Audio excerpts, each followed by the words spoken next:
Walking out of this film, I felt kind of bad because I'm like, I was supposed to feel something, but I don't feel it. Does that make me cold hearted?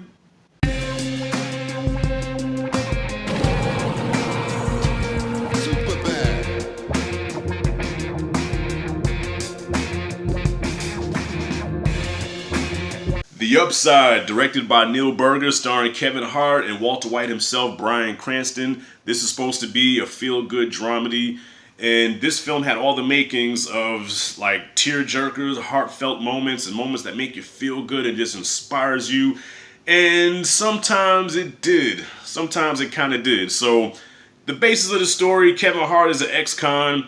He's well, I guess when the movie starts out, I don't think he's trying to steal, right? He's just trying to do what he has to do to stay out of prison. So he has this list that he has to get signed by, I guess, different employers that, that's just saying that he's trying to get a job so he can show his PO so he can stay out of jail. That's it. He's not trying to get a job. He's not trying to do none of that shit. He just wants to get these signatures to stay out of jail and wants to go see his son. Like, that's it.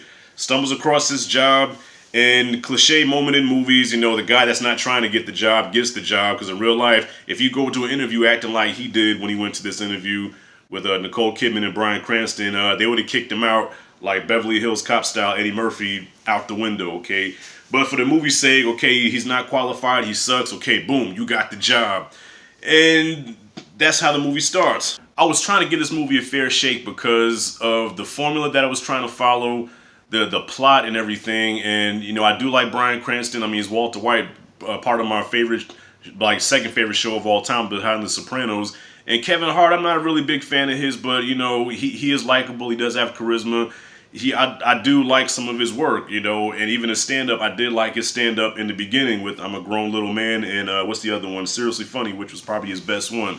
So I wanted to really like this film, and there are moments where there are some good messages, like, all right, the relationship between Bryan Cranston and Kevin Hart, it kind of worked. There were times where I just didn't feel the chemistry between them, but sometimes it did work between them. They did have some comedic moments together, some moments that were really heartfelt, and some messages, because honestly, I can relate to the Kevin Hart character because, just speaking from personal experience, I know what it's like to be in a position where, you just tired of working for people. Look, I really don't want this job, but I'm just trying to just coast, just coast by. I'm doing what I have to do to get a paycheck. And then he comes across this man that changes his life, and now he can make something of himself. He's making good money, and this person that comes to his life gives him hope, like, man, you can do better. And I'm like, shit, I kind of wish I had that. And likewise, the Bryan Cranston character, his character's ready to give up. He just gave up on life, doesn't want to pretty much live anymore because he's a quadriplegic. The motherfucker that can't use his hands or his feet, alright? That guy. Both these characters bring out the best of each other, and that part I did like about that. But like I said, there was some times where they were trying to be too funny, and the jokes just fell flat. Like, there were times where they would try to go the funny route, and I'm just sitting there like crickets, like, okay, am I supposed to laugh here? A couple of times in the crowd, there was some people laughing, but I'm like, okay, they must be old or something, because this shit ain't funny. All right, and I'm gonna be honest with you, when the movie starts, right, I said, okay, this is supposed to be a serious role for Kevin Hart, all right? So I'm like, I hope he doesn't go into his Kevin Hart routine and just be loud and obnoxious and all that. And when the movie started out, I got kind of nervous because he was being Kevin Hartish, and I'm like, oh Lord, I hope we're not in for this. But then as the movie goes on, he still does his Kevin Hart thing, but he is serious for the most part. And there were times where I'm like, okay, Kevin Hart is showing some good acting chops right here. Okay, I'm kind of digging this. But is he still Kevin Hart? I think he has potential to do more serious roles. He could probably be like another Steve Carell and do a lot more serious stuff. Possibly, he just needs to cut out some of the Kevin Hart isms. But for the most part, I thought he did okay. Bryan Cranston's performance was, I guess, okay for what he was trying to play. What didn't really work in the movie is that there was no arc between, there was no arc in their relationship, okay? Usually with these kind of movies, with these relationships, it starts out rocky, it starts out like, one character doesn't like the other one, and sometimes they don't like each other. But then as the movie goes on, they start to warm up to each other, they like each other, and us as the audience, we can now relax because now we're having a good time with them, whereas before they just didn't like each other, and we get to see their growth, you know, their relationship grow.